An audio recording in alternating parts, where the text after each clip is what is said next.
Halo, halo, apa kabar Anda semua? Semoga selalu dalam keadaan sehat walafiat, tetap semangat. Ini kita ketemu lagi di program membaca berita di balik berita off the record.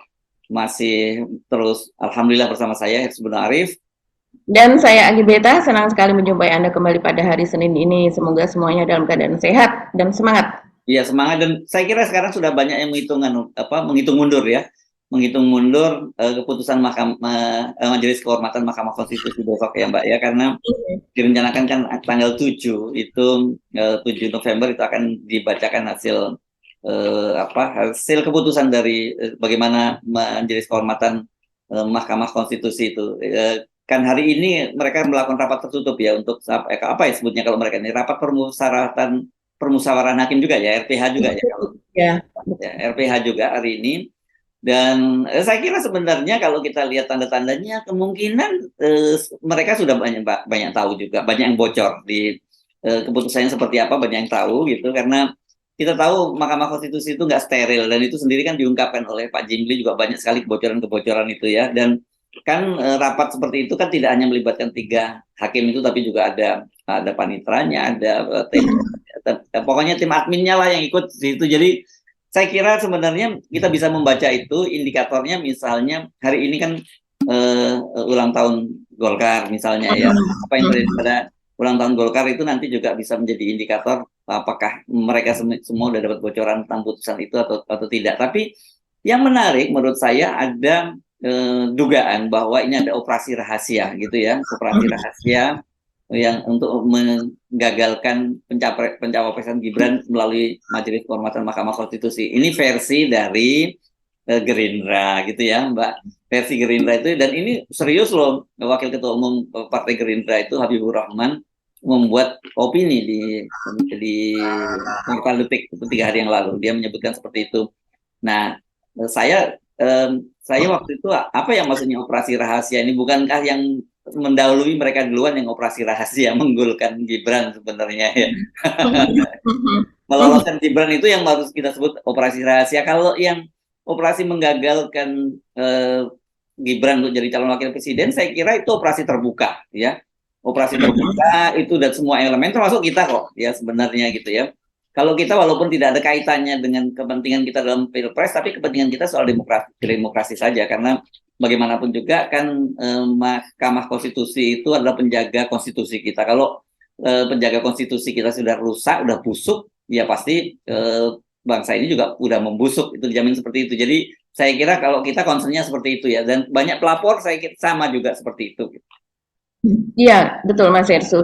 Hari ini kita melihat acara Golkar begitu, dan kemudian kan kita tahu katanya dari Airlangga Hartarto yaitu Ketua Umum Golkar sudah menelpon ke PDIP begitu ya Mas Ersu, yang mengatakan bahwa Gibran itu sudah dikuningkan, yang artinya berarti dia apakah sudah diberikan KTA dari Golkar itu ataukah akan diberikan pada acara resmi hari ini yang diselenggarakan oleh Golkar. Kita masih melihat, menunggu, karena kebetulan kita tapping juga hari siang ya. Jadi apakah itu pasti akan menambah gegap gempitanya begitu dari situasi saat ini kan Mas Ersu. Dan kemudian kalau mengenai apa yang dikatakan Andre Rosiade itu, saya rasa kemudian banyak sekali yang kemudian di medsos begitu ya menanggapi apa yang dikatakan oleh bukan Andre Rosiade tapi Habibur Rahman.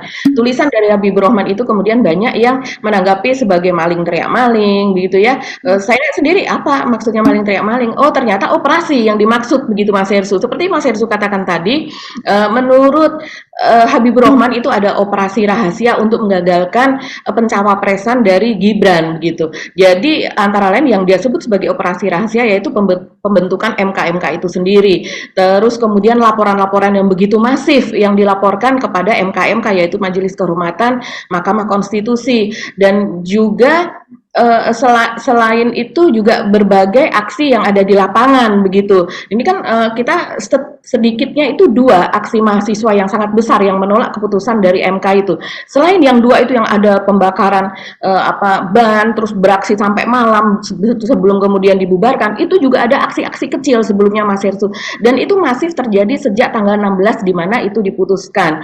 Kemudian selain itu juga hak angket yang ada di DPR juga dikatakan sebagai operasi operasi rahasia. Ini aneh betul. Jadinya apa yang dimaksud dengan rahasia ya? Begitu kan? Jadi dan ini kalau disebut operasi, operasi itu sepertinya adalah sebuah organisasi, dilakukan sebuah organisasi yang kemudian mereka melakukan rapat-rapat, memiliki tujuan yang sama, kemudian di situ ada ketuanya, ada susunan organisasinya. Ini kan tidak. Apa yang terjadi di lapangan kita ketahui itu bergerak sendiri-sendiri, Ya, tapi ya. mereka memiliki tujuan yang sama adalah karena atas dasar rasa keadilan yang Ya, tersakiti. ya, Begitu ya. kan terjadi saat Saya ini. kira ya betul bahwa gelombang asing ini bukan operasi rahasia, tapi Mhm. bahwa kemudian ada kelompok tertentu yang memanfaatkan situasi ini, ya kita tidak menafikan soal itu gitu ya, Mbak ya.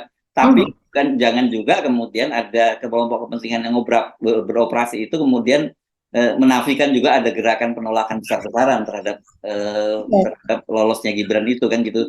Sekali lagi kan bagi kita itu bukan persoalan Gibran jadi presiden atau tidak jadi presiden, tapi persoalannya ada jadi calon presiden, jadi calon wakil presiden atau tidak. Persoalannya itu tadi bahwa cara-cara yang dilakukan di Mahkamah Konstitusi itu yang sangat berbahaya kan begitu ya. Betul. Dan juga dengan Betul. salah kita setuju dengan usia muda itu nggak ada problem buat kita dengan usia semakin muda calon presiden maupun calon wakil presiden. Tapi caranya dong, anak muda seperti apa dong yang maju itu kan gitu. Ya kalau anak mudanya kayak Gibran ya kita mesti ngapain itu tidak sejak awal kan begitu. Iya, justru yang disebut sebagai operasi rahasia, begitu. Ini suara dari masyarakat luas yang bisa terpotret itu di berbagai macam media sosial, platform macam-macam Mas Yesur yang saya lihat begitu. Yang begitu masif yang disoroti justru yang dilakukan oleh paman dari Gibran yaitu Anwar Usman di MK begitu. Itu dikatakan sebagai sebuah rekayasa dan sebuah operasi rahasia di mana di situ juga melibatkan Gerindra, melibatkan PSI karena gugatan itu dilayangkan oleh kepala daerah yang merupakan kader dari Gerindra dan juga oleh PSI, oleh petinggi-petingginya PSI, oleh pengurus PSI dan itu terlihat betul bagaimana si Almas kemudian belakangan yang juga gugatannya itu ditarik kemudian dikirim lagi tapi tidak ditandatangani dan tidak tahu siapa kemudian yang mengirimnya sebetulnya begitu kan. Nah, ini kan bagian dari sebuah operasi rahasia. Justru yang terlihat beroperasi rahasia justru dari pihak Gerindra dalam hal ini Pak Prabowo begitu juga dengan Gibran.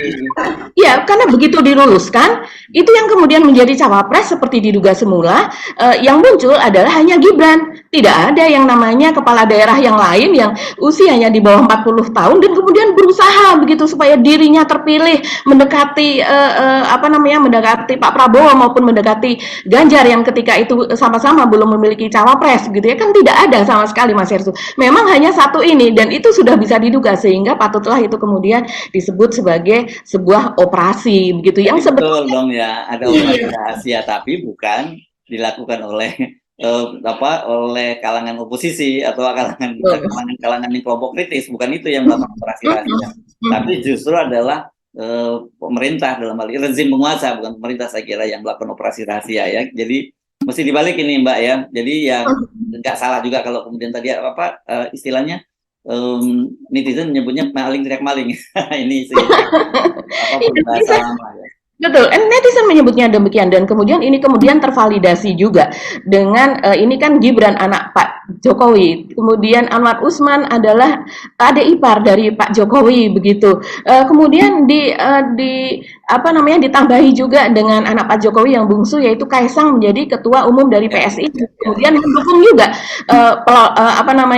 adanya pencapresan dari Gibran dan kemudian ditambahi juga dengan pengakuan dari Pak Prabowo yang mengatakan bahwa timnya dia, tim Prabowo itu dalam menyusun master plan itu juga dibantu oleh tim dari Pak Jokowi. Ini kan luar biasa. Tim capres mana lagi yang dibantu oleh tim dari Pak Jokowi? Dalam hal ini katanya ini tim master plan yang akan dia lakukan nanti sesudah dia terpilih menjadi presiden gitu. Yang artinya dan dia juga Prabowo bersama Gibran sudah mengatakan bahwa dia akan melanjutkan proyek-proyek yang dari Pak Jokowi, proyek-proyek besar dari Pak Jokowi. Yang artinya di sini memang kaki Pak Jokowi sepenuhnya berada di kubu dari Prabowo Gibran. Nah, dari sini kita bisa melihat operasi itu didorong oleh siapa juga, begitu kan Mas Hersu? Bayangkan master plan-nya saja juga terang-terangan dibantu oleh tim dari Pak Jokowi, di mana di situ ada Pak master plan soal ekonomi terutama kan yang ditonjolkan itu adalah soal memberantas kemiskinan dan juga stunting dan sebagainya. Tentu saja itu soal HAM HAM di masa lalu, soal itu tidak disinggung sama sekali oleh tim dari Pak Prabowo ini. Pak Prabowo harusnya perlu kita ingatkan loh, hati-hati itu seolah-olah dibantu oleh timnya Pak Jokowi untuk membuat master plan-nya. Tapi sebenarnya timnya Pak Jokowi itu untuk memastikan bahwa Pak Prabowo itu semua programnya akan meneruskan program Pak Jokowi, kan begitu sebetulnya.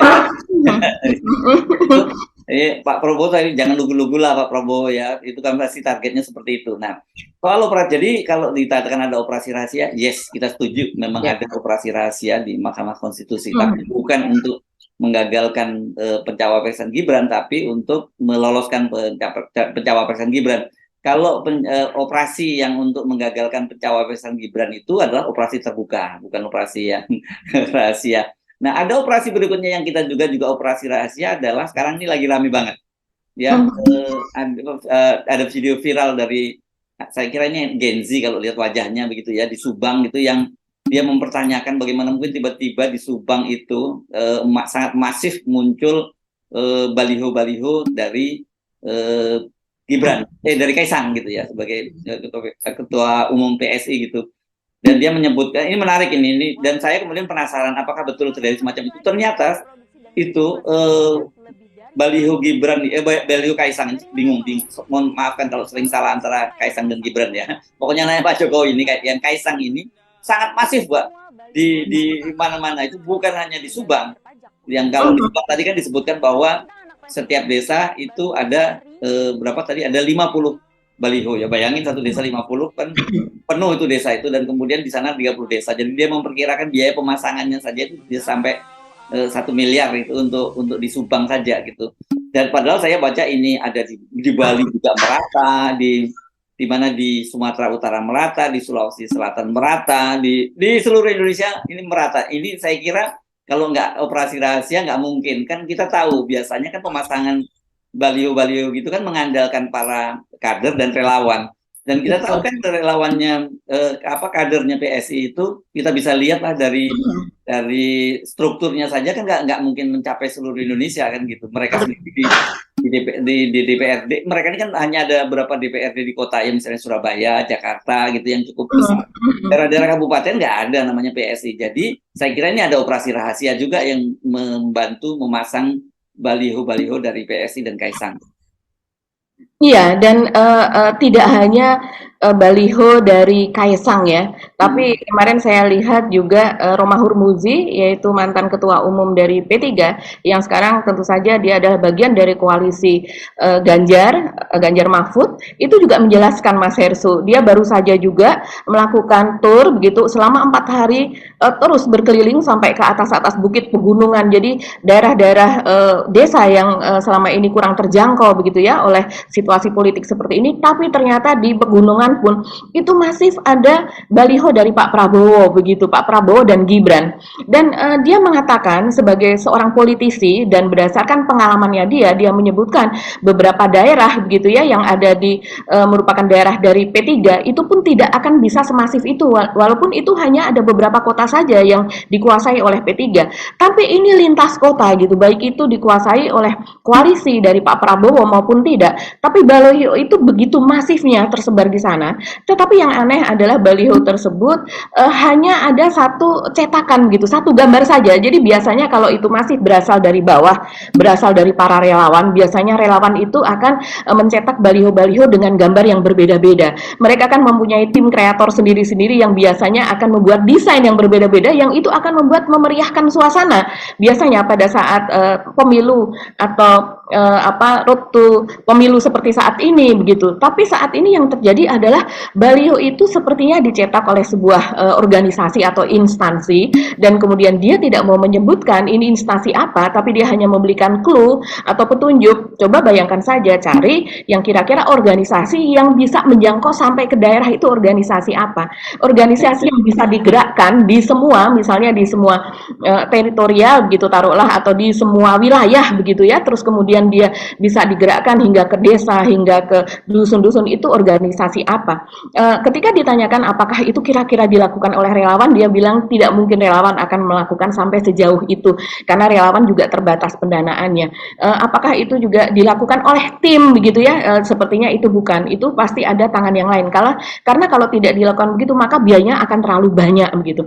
Nah, sekarang juga pertanyaan adalah baliho yang jumlahnya mungkin jutaan tersebut, kalau menurut Roma Hurmuzi atau Romi, ini tiba-tiba setelah pencawapresan dari Gibran, sehari sesudahnya itu sudah langsung Mas Hersu yang namanya kaos dia sebutkan berapa juta saya lupa, kaos itu sudah tercetak, dan begitu juga dengan baliho ini sudah tercetak. Yang perlu dipertanyakan adalah di manakah kaos dan baliho ini tercetak, karena seperti biasa di Cetak Indonesia ya maksudnya ya ya. iya, itu biasanya akan bocor Mas Hersu, baik itu pegawai percetakannya, tukang sablonnya dan sebagainya begitu ya. Itu biasanya pasti akan ada bocoran-bocoran. Dan kemungkinan besar kalau jumlahnya itu memang banyak dan jutaan, itu kan tidak dilakukan oleh salah satu perusahaan saja begitu, atau taruhlah tukang sablon, taruhlah begitu ya. Tidak bisa dilakukan di satu tempat saja. Nah, kira-kira dilakukan di mana sampai sekarang juga masih menjadi pertanyaan. Tapi artinya ini memang ada gerakan besar-besaran untuk memenangkan Pak Prabowo dan juga Gibran. Dan ini juga dikatakan juga oleh Ganjar ketika kemarin pada hari Sabtu dia melakukan konsolidasi relawan bersama Puan dan bersama ribuan relawan di Stasiun Jatidiri Semarang. Puan mengatakan bahwa kita sekarang ini melawan lawan kita yang dahulu adalah kawan kita begitu. Jadi melawan kelompok yang dulu adalah kawan kita. Dan juga Ganjar juga terang-terangan mengatakan bahwa kita kan tidak bisa menggerakkan alat negara. Dia bilang begitu. Jadi yang bisa saya gerakkan adalah kalian para relawan, karena kami tidak bisa menggerakkan alat negara. Nah, sebagai orang yang pernah menang di 2014, ketika 2014 tentu tidak bisa menggerakkan alat negara karena bukan incumbent. Tapi sebagai kelompok bagian dari koalisi yang pernah memenangkan pemilu pada tahun 2019, tentunya sedikit banyak tahulah apa operasi yang terjadi di dalam itu gitu. Ini kan sebenarnya sesama bis kota udah mulai saling mendahului jadi. Perang ini Mas Hersu. Jadi kalau dari Romi tadi mengisyaratkan, nah ini satu ada organisasi yang terstruktur yang punya aparat sampai desa-desa gitu yang melakukan itu ya. Yang kedua jumlah yang sangat besar yang mungkin itu nggak bisa dilakukan atau bukan nggak mungkin ya kalau tidak dilakukan di dalam negeri begitu ya, kemungkinan artinya ya percetakannya ya Mbak ya. Jadi masif gitu kan dan tidak terdeteksi kan, bisa jadi semacam dugaan-dugaan semacam itu gitu ya. Yang kedua yang jelas ini soal duit gede banget gitu yang terlibat ya. Kalau PSI dipastikan tidak mungkin lah melakukan itu sendirian gitu ya. Iya, PSI tidak mungkinlah melakukan itu sendirian, apalagi mereka mengatakan dana kami sangat terbatas. Kan itu sering sekali dilontarkan oleh petinggi-petinggi PSI, pengurus PSI begitu, bahwa kami ini hasilnya adalah dari jualan pin, jualan kaos, jualan merchandise, yang itu kemudian dibahas. Ketahuan banget tuh.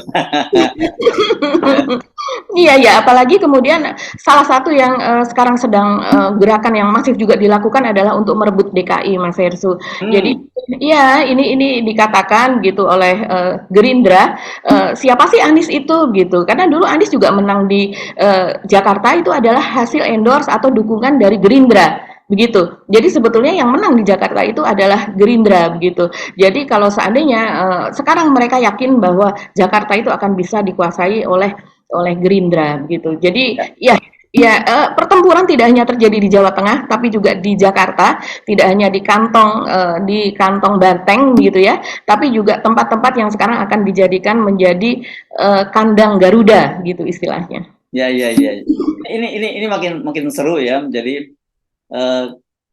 operasi-operasi rahasianya itu betul-betul berlangsung dengan sangat masif. Dan kita akhirnya tahu ya dari sini desainnya Pak Jokowi itu dua, kepentingan Pak Jokowi satu meloloskan Gibran dan menjadikan Gibran sebagai calon wakil presiden, jadi melalui berbagai operasi-operasi rahasianya. Yang kedua menjadikan PSI itu sebagai partai yang besar, dan di situ yang memimpin ketua umumnya adalah putra bungsunya Kaisang begitu ya. Dan saya kira ini mungkin yang paling ketar-ketir kalau menghadapi situasi begini itu ya PDIP, karena kan yang disasar mereka tahu bahwa lawan utama mereka itu sekarang bukan Anies, lawan utama mereka itu adalah PDIP. Dan kedua juga kalau PSI ini bagaimanapun juga pasti suara yang akan tergerus itu ya PDIP, ya kan segmen pemilihnya sama ini, ya kan Mbak ya, kelompok nasionalis, non Muslim, dan kemudian ya etnis Cina. Saya kira itu kan yang disasar oleh PSI kan, pasti tiga itu yang mereka sasarkan. Jadi ya itu beririsan semua dengan PDIP gitu.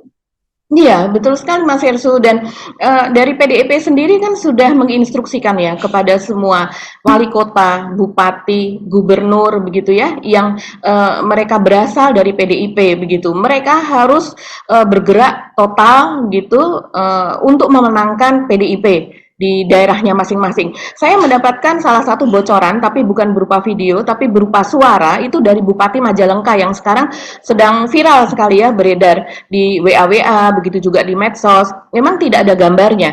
Tapi kalau melihat bocorannya kemudian kita bandingkan dengan suara dari bupati itu dari video yang lain memang itu adalah suaranya dan sampai sejauh ini juga tidak ada penolakan atau bantahan bahwa itu suara dia dan di situ bupati dari Majalengka tersebut memang jelas-jelas mereka dia mengatakan bahwa sudah ada instruksi dari pusat bahwa kita harus menang, kita harus menggerakkan di bawah. Saya sudah menghimpun sudah ada orang-orang yang ditugaskan untuk menghimpun dana dan sudah terkumpul puluhan miliar gitu kalau tidak salah 70 atau berapa miliar yang akan dibagikan per desa itu sekitar 200 juta sampai 300 juta dan sebagainya. Jadi ini gerakan masif pun akhirnya Bupati Majalengka ini dari partai apa Mbak ya?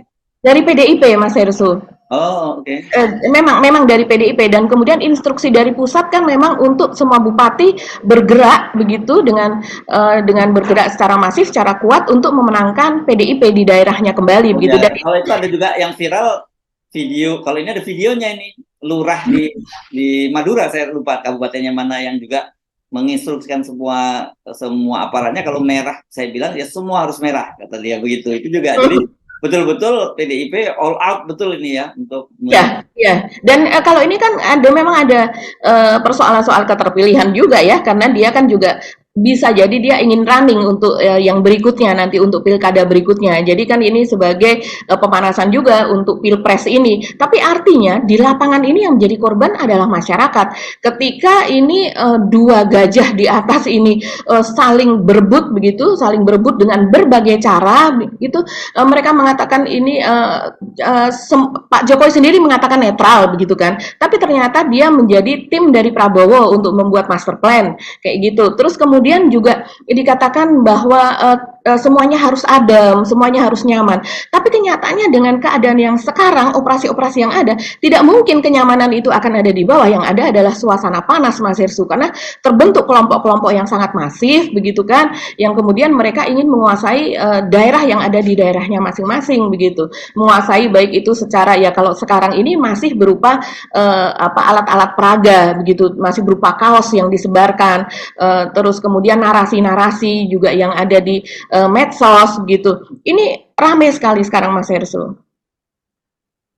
Iya, oke. Jadi ini makin seru dan saya kira kita udah bisa pastikan bahwa pilpres kali ini akan berlangsung curang gitu ya. Itu dari situ, dari sekarang saja udah kelihatan. Sebenarnya sejak proses masuknya Gibran lewat Mahkamah Konstitusi pun kita udah tahu bahwa pilpres kali ini akan berlangsung sangat curang begitu ya. Dan ini tentu saja kenapa kita jadi paham kenapa Pak Prabowo ngotot untuk terus bersama Gibran, walaupun sebenarnya realitasnya kan kalau dengan bersama Gibran itu pasti tergerus ini elektabilitasnya Pak Prabowo. Saya sih bisa pastikan itu tergerus karena kemarahan publik itu besar sekali dan kemudian juga kemarahan dari orang-orang yang tadinya mendukung Pak Jokowi sendiri terhadap pencapaian Gibran juga besar sekali gitu loh ya Mbak ya. Jadi kalau kalkulasi dari elektabilitas sebenarnya Gibran itu akan jadi beban buat Pak Prabowo. Tapi kalau kemudian menghitung tadi itu kecurangan dari aparat penguasa, aparat rezim, ya itu saya kira yang justru jadi target utamanya begitu ya.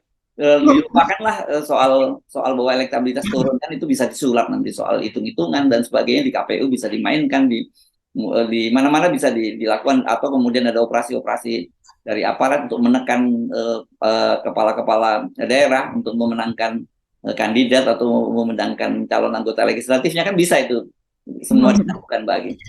Iya, iya betul sekali Mas Hersu. Ini salah satunya penolakan itu misalnya ya. Sekarang ini kan memang Pak Jokowi sepertinya merasa di atas angin betul karena ada approval rating atau apa tingkat kepuasan kepada Pak Jokowi yang di atas 80% itu kan sebagai modal utama dari apa yang dilakukan selama ini, yaitu bahwa semuanya sudah lolos gitu. Kalau saya menyitir dari apa yang dikatakan oleh Andi Wijayanto, Kepala Lemhanas gitu ya, yang sekarang sudah Menurut Lemhanas. mengundurkan diri. Ya, dan mengundurkan diri dan sudah bergabung dengan koalisi dari Ganjar Mahmud. Dia kan mengungkapkan Mas Hersu bahwa ya dia juga orang intelijen lah ini pendidikannya kalau melihat latar belakang dari Andi Wijayanto ini begitu. Selain juga soal anak dari Theo Safei, dia juga ya kita melihat seperti itu. Dia mengatakan bahwa sebenarnya penolakan untuk hasil dari keputusan MK yang artinya orang menolak buntutnya kemudian adalah menolak dengan dicawapreskannya dari Gibran itu sudah melebihi dari penolakan terhadap Omnibus Law begitu. Jadi kalau seandainya Omnibus Law itu demikian begitu masif sampai ada korban jiwa ketika itu ya ada demo-demo apa dan sebagainya hampir tiap hari ada demo terus kemudian catatan-catatan dari para apa penegak para pembela demokrasi dan sebagainya. Sekarang itu melebihi itu begitu. Karena sekarang disuarakan dengan sangat masif oleh orang-orang yang ada di lingkaran dari Pak Jokowi itu sendiri begitu. Menurut Romi juga demikian. Jadi sebetulnya Pak Jokowi ini sudah kehilangan orang-orang yang sebetulnya selama ini sangat-sangat mendukung dia. Tapi itulah syahwat dari kekuasaan itu tadi yang kemudian membuat dia tetap menaikkan Tapi Gibran. kalau mengharapkan endorsement power, itu saya Hmm, kira lemah sekali Pak Jokowi sekarang ini ya.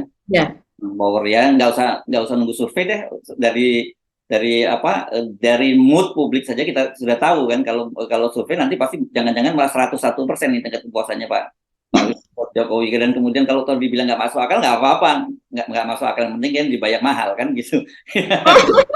Ini soal survei ini menarik juga Mas Hersu. Ini ada sebuah survei yang diunggah ini oleh jubir ya, jubir dari Gerindra begitu ya, dan jubir dari koalisi Prabowo Gibran yang selama ini kalau ada di televisi, ada di podcast apa dan sebagainya ini kan Andre Rosiade ini yang sering muncul. Berdua sebetulnya ada satu lagi Habibur Rahman. Tapi yang kemudian mengunggah di X atau di Twitter, cuitannya ini adalah Andre Rosiade. Dia mengunggah cuitan seperti ini berkaitan dengan survei itu tadi yang dikatakan Mas Hersu. Ada kabar yang beredar bahwa survei telepon SMRC Saiful Mujani tanggal 31 Oktober sampai 3 November 2023 hasilnya Prabowo Gibran 45,3%, Ganjar Mahfud 22,9%, jauh sekali ini. Terus kemudian Anies Muhaimin 19%. Kalau ini benar, insya Allah menuju satu putaran. Dan ini penyebab serangan ke Prabowo Gibran. Ditunggu info dan rilisnya Bang Saiful Mujani. Dengan PD-nya dia mencuit hal seperti ini seolah-olah datanya ini memang sangat valid sekali, entah dia mendapatkannya dari mana, dia tidak mengungkapkan Mas Hersu, tapi kemudian ada sanggahan dari pihak Saiful Mujani yaitu Ahmad Budiman yang selama ini peneliti dari SMRC yang sering menjadi pembicara pada jumpa pers atau pada rilis-rilis itu, dia mengatakan itu adalah hoax. Kami tidak punya survei pada tanggal tersebut dan juga hasil dengan seperti yang disebutkan oleh Andre Rosiade itu. Jadi dipastikan itu tidak benar. Saya kira ini bukan soal survei benar tidaknya, tetapi kita dari unggahan Andre Rosiade kita tahu bahwa ada target dari mereka untuk satu putaran, gitu ya. Satu putaran, betul. Karena ini petanya memang berubah kan dulu orang selalu bilang begini, kalau dua putaran gitu ya, yang misalnya Anies yang tersingkir, maka pemilih Anies itu akan bergabung dengan akan memilih Pak Prabowo. Artinya kalau Pak Prabowo yang tersingkir itu pemilihnya Pak Prabowo akan mendukung Anies. Sekarang petanya sudah berubah, saya kira ini ya. Kalau terjadi katakanlah pendukungnya Anies sudah nggak mungkin akan mendukung Pak Prabowo karena antipatinya terhadap Pak Jokowi kan luar biasa dengan ada Gibran. Itu sudah pasti tidak mungkin. Sementara yang tadinya kita yang banyak juga bukan hanya kita, semua orang menduga kalau terjadi dua putaran katakanlah Ganjar yang tersingkir, maka Ganjar suara larinya akan ke Pak Prabowo karena irisannya sangat besar ke Pak Prabowo. Dan Anies nggak mungkin dapat limpahan suara dari Ganjar secara signifikan karena itu pasti kecil sekali. Tapi sekarang saya kira petanya berubah Mbak karena kemarahan dari PDIP terhadap keluarga Pak Jokowi itu luar biasa besar. Jadi Mhm. Mereka mungkin jadi berlaku prinsip yang apa ya, my enemy's enemy itu ya is my friend gitu. Jadi yang terjadi ini petanya berubah. Ini menarik sekali ini Mhm. Iya. jadi putaran gitu ya. Kalau saya yakin kalau itu berlangsung fair ya, nggak mungkin satu putaran itu. Udah hampir pasti dua putaran kalau data ya, kalau kita lihat data-datanya ya. Iya, apalagi ini juga sudah dibantah oleh SMRC, Mas Hersu, dia tidak melakukan survei itu dan kemudian juga tidak ada hasil yang seperti itu, begitu ya. Nah, Ini nggak usah jangan dilihat di bantahannya, tapi iya, lihat intensi di situnya. Jadi iya, memang ada intensi di situ begitu dan ya, intensi itu juga memang kuat karena memang apa yang dari hasil bocoran lah kita temukan begitu ya Mas Hersu ini kan memang ingin dibuat untuk satu putaran saja karena riskan kalau seandainya nanti ada dua putaran gitu makanya sekarang hampir dua operasi putaran berat. Pak Prabowo kalau tuh dia lolos dalam dua putaran berat. Posisi sekarang ya, berat. partai besar yang sekarang sedang berlangsung pun juga tujuannya adalah ke situ untuk satu putaran. Dan kemudian ini masih sekitar 3,5 bulan lagi ya kita untuk menuju ke 14 Februari karena biasanya 1 minggu 2 minggu entah berapa hari sebelumnya itu kan sudah minggu tenang begitu ya. Nah tapi selama itu kita lihat Mas Ersu kalau Sania sebagai media sosial itu bisa dikatakan sebagai potret dari apa yang terjadi di lapangan kita kalau melihat satu persatu komentar itu berbeda Mas Hersu dan saya kadang kalau misalnya ada seseorang yang kemudian berkomentar sesuatu dia mengatakan kalau melihat kondisi seperti ini saya sepertinya beralih aja deh kepada yang selama ini nggak keluar-keluar dan kemudian yang sepertinya pendekatannya kepada masyarakat itu nyaman dan adem aja saya ke Amin aja deh ada juga yang saya tadinya mikir-mikir dan saya tidak ingin tapi kemudian saya ke Amin itu banyak sekali yang seperti itu jadi kalau saya melihat apa yang ada di media sosial itu bisa jadi selama 3,5 bulan yang akan datang ini akan terjadi pembalikan juga tergantung dari apa yang terjadi di lapangan terjadi apa yang dilakukan oleh para capres dan cawapres di lapangan apalagi misalnya ya sebagai contoh saja ketika kemarin ada aksi bela Palestina yang ada di Monas itu Mas Hersu Ya, ya, ya, ya, ya. itu kan diikuti tidak melulu oleh pendukung Anies. Memang ketika Anies naik, kemudian ada Anies presiden, Anies kemudian mengatakan ini adalah soal Palestina. Begitu dia menekankan seperti itu, kemudian diam begitu ya. Tapi di antara mereka bahkan beberapa kawan saya juga Mas Hersu yang pendukungnya Pak Prabowo dan juga pendukung dari Ganjar dari ini mereka datang mereka tahu dari hari sebelumnya kan sudah diumumkan juga oleh Nur Hidayat bahwa Mbak Puan ini pasti akan datang dari pihak Mbak Puan juga mengatakan dia berintensi untuk datang sehingga mereka yang dari Ganjar Mahfud ini pun pendukung itu mereka juga ada di lokasi begitu. Nah, ketika kemudian ada narasi dari Anies di mana narasinya cukup menggelegar dan kemudian sekarang viral sampai saya lihat sampai siang ini pun masih viral di mana-mana.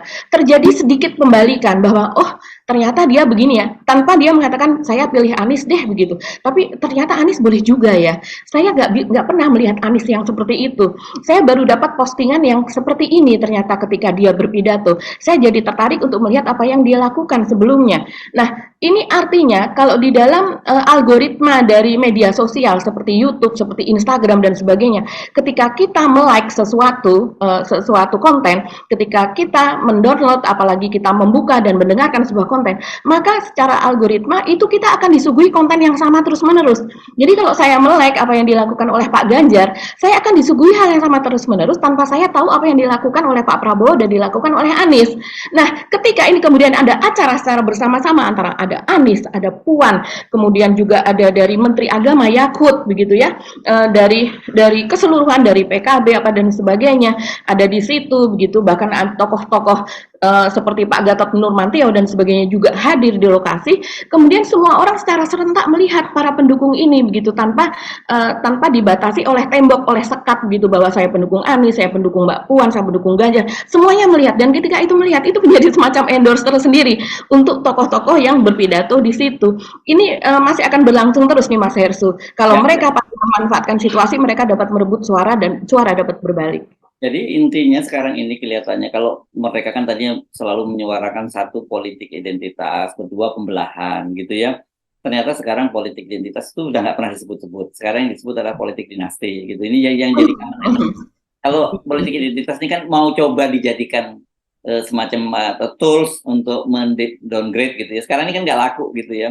Karena ternyata yang real itu kan hantu saja nih, politik identitas ini kan hantu. Yang real itu kan politik dinasti justru yang real kan begitu ya, Ya. Mbak Agi.